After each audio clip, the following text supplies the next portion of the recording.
Good morning, good afternoon, and good evening, everybody. This is Dylan with Tucson Future Classics. And that is our 2008 Saturn Sky Redline. This Saturn Sky is like the last true dying breath of GM's small sports cars. Here in America, it was also known as the Pontiac Solstice. And in international markets, it was the Vauxhall VX220 or the Opel Speedster. Quick rundown on this Redline. That means you get the 2-liter, 260 horsepower, turbocharged Ecotec 4-cylinder up front. This has got the automatic transmission in the middle. And of course, it is rear-wheel drive with a limited slip diff.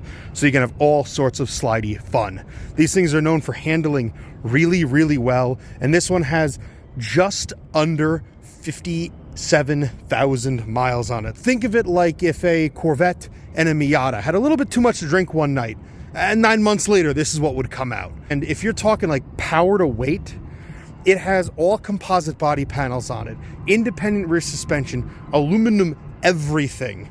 Like the power to weight ratio on these nearly rivals the base model Corvettes. 0 to 60 in under 6 seconds, quarter mile in 14 seconds flat. They are definitely performers. And they're put on bigger and wider tires, so they actually grip and can carve corners pretty darn well too. These are kind of slept on in the car community, and if you know what you're looking at, you really know what you're looking at. I'm very excited to get you guys under the hood, in the trunk, inside of this thing, roof on, roof off, and take you for a rip. So stick with me and let's get into it. Taking you under the clamshell hood of this thing, it's pretty cool to look at, and there is a lot to see. Again, lightness was the name of the game here, so everything is on that aluminum chassis underneath. Even these wheel liners are super lightweight stuff. When we got this, it did annoyingly enough have a bad head gasket, so we took the entire head off of this thing and went through it all. We decked the block, decked the head, new head gaskets, full timing chain for not only the timing set, but the counterbalance shaft underneath it so this thing runs smoothly. Oil, filter, fluids, coolant, all of it. Everything we had to do since we took the entire top of the engine off was done. Coil packs, plugs, all of it. It cleaned up pretty darn nice, and the work was absolutely worth it because this thing scoots. And as you can see, nice and clean. Coolant reservoir over there, brake master there. Check your oil here, add your oil there. Over on the passenger side, power steering reservoir there, fuse box and jumper points where you jump started, and buried down in there is an Optima red top battery. Very, very well sorted under here and definitely ready to rip. I'm taking you into the trunk, but first, hit the trunk release here, and I'll show you how to drop the roof while we are at it. So pause, hitting that button pops the trunk and flips these tabs up. Spin this guy open, and we'll check out in here real quick. Pretty spacious trunk around that middle hump, which houses some suspension components and the fuel tank.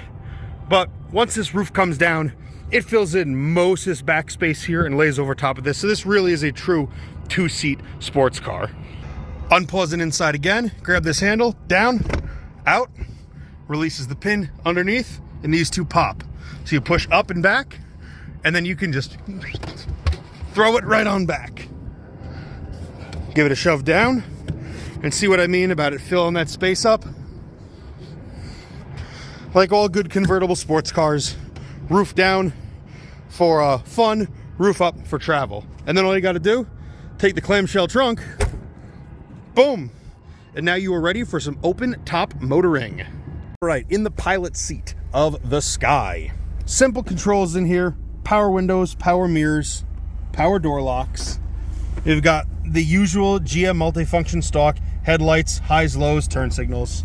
Over here, cruise control controls, and these control that center display, the driver information center as GM calls it. So that's there to augment the simple 3-dial gauge cluster, speed, fuel, tack. But if you go through, shows just under 57,000 miles, outside temperature, your 2 trip computers, fuel range, average MPG, instant MPG, all sorts of stuff. Shows oil life since oil change, real-time coolant temp, tire pressures, boost pressure, which this should spike between 15 and 17 psi at wide open throttle as you let it eat, and that's everything on there. It does have one other fun feature. Down here is a traction control. You tap it once, alerts you traction off. You hit it a second time, it goes into competitive mode where it still keeps some of the traction stability controls active, but it reduces its throttle cut to keep you on the power longer for faster lap times and better back road performance. Over here in the center, again, it's an open top sports car, so it keeps it simple. Where you want it, how hard you want it, how hot you want it. Mirrors up here. It is a manual dimming mirror, but underneath you do get map lights, driver and passenger, which is a nice touch. Speaking of driver and passenger amenities, driver gets not only their reinforced sun visor here, but a little bitty mirror tucked in there too, so you can make sure your hair is just where you want it after going for a top-down blast. In the middle here, we have got an aftermarket stereo system in it, which bumps pretty good. I don't want to get copyright struck, so I'm not going to play music for you, unfortunately. But this even has a backup camera on it, which is super duper nice. Because even though these side view mirrors are very wide and give you a really good angle of view, and this mirror up here gives you a pretty good look out the back, it's definitely nice to have a little extra certainty of what's going on behind you. Here's that shifter for that automatic transmission, the usual Prindle with a few extra things. After drive, you have fourth to keep it out of overdrive. I keeps it in the lower gears and forces it to basically hold higher RPM, almost like a sport mode, and then low locks it in first for shenanigans. Decently deep glove box in here, although it is a bit narrow, but you can lose half your arm in there, and there's that trunk release. You've got a 12-volt cigarette outlet there for charging your stuff. See the leather seats? Both driver and passenger have pockets here, which is super duper nice. And on both sides is a little channel cut in right there to store a couple extra little things, keep stuff from rolling around, that sort of thing. Back here you've got another storage cubby, twist to open. It's a great place for keeping phones or wallets, because once you do that, hit that and it can't come open. And down below it, you've got a pair of cup holders. Other than that, super simple interior, hugs you nice and tight, and you have just enough room in here where you've got comfortable leg room, but it holds you in place. So if you're doing really hard cornering, you're not gonna have to try to brace yourself. The car just kind of hugs you in place as you rip around. Let's take this thing for a spin. All right, we'll do a quick speed run out of the parking garage here. Let you hear everything working with the top down and all the echoes you can get. I'm gonna be quiet for this.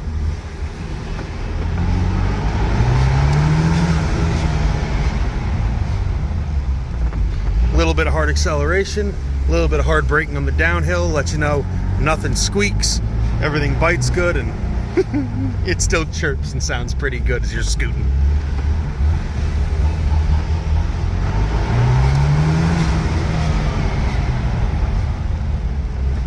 Yeah, this thing rocks. These things are absolute autocross weapons. Unfortunately for all car enthusiasts, the world isn't always top-down, two-lane fun time. Sometimes you gotta jump on the interstate, set the cruise, to get to your mountain pass or back road blast. So here we go.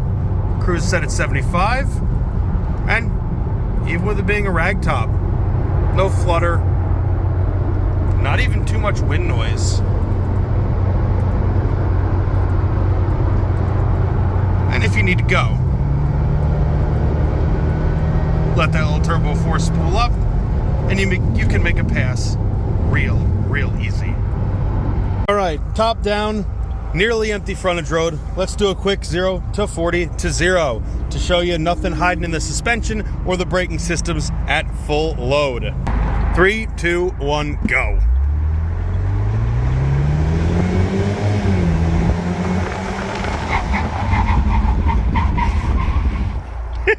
Yeah, good stuff. One last drive before we go back to the yard. Top is off again, going through some significantly rougher pavement here. You can hear a little bit of, body panels rattling, but no squeaks or clunks from the suspension. And remarkably enough, for a convertible, especially one with a clamshell hood that opens forwards, the cowl shake on this is pretty minimal. Cowl shake being the movement of this A-pillar reinforced assembly and the hood separate from each other. A little bit of chatter, but they're not, playing completely different tunes.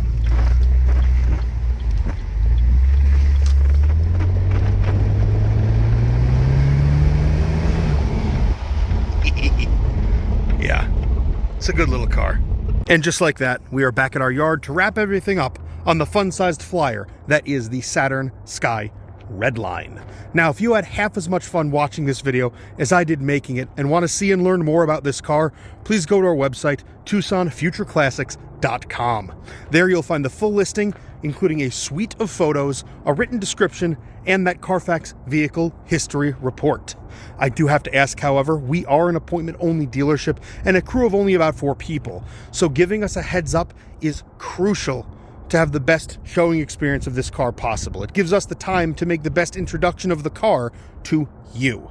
When you're ready, give us a phone call, shoot us a text message, email us to info@TucsonFutureClassics.com, hit us up on Facebook Messenger, or slide into our Instagram DMs. However you want to get in touch with us, we'll be here.